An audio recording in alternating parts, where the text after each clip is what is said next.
আজকে আমি খুবই মজার একটা ঢেঁড়স ভাজি করতে যাচ্ছি। ঢেঁড়স কিন্তু অনেক প্রকার ভাবেই খাওয়া যায়।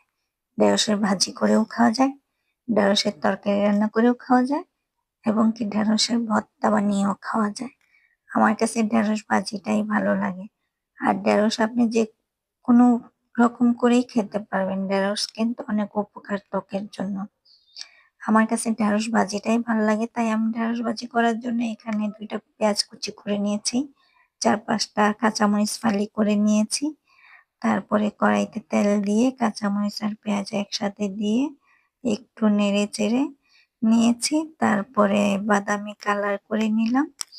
এর মধ্যে আমার পেঁয়াজটা ভাজা হয়ে গেছে। ভাজা হয়ে যাওয়ার পর আমি ঢেঁড়স ভাজিটা করার জন্য যে পরিমাণ মতো লবণ লাগে সেই লবণটা আমি দিছি।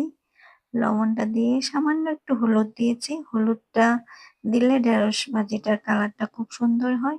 অনেকে ঢেঁড়স ভাজিতে হলুদ দেয় না, কিন্তু আমি দেই। আমার কাছে খুব ভালো লাগে কালারটা দেখতে। এই যে দেখেন কত সুন্দর একটা কালার এসেছে। আমার ঢেঁড়স ভাজিটাও হয়ে গেছে। সবাই ভালো থাকবেন। আল্লাহ হাফেজ।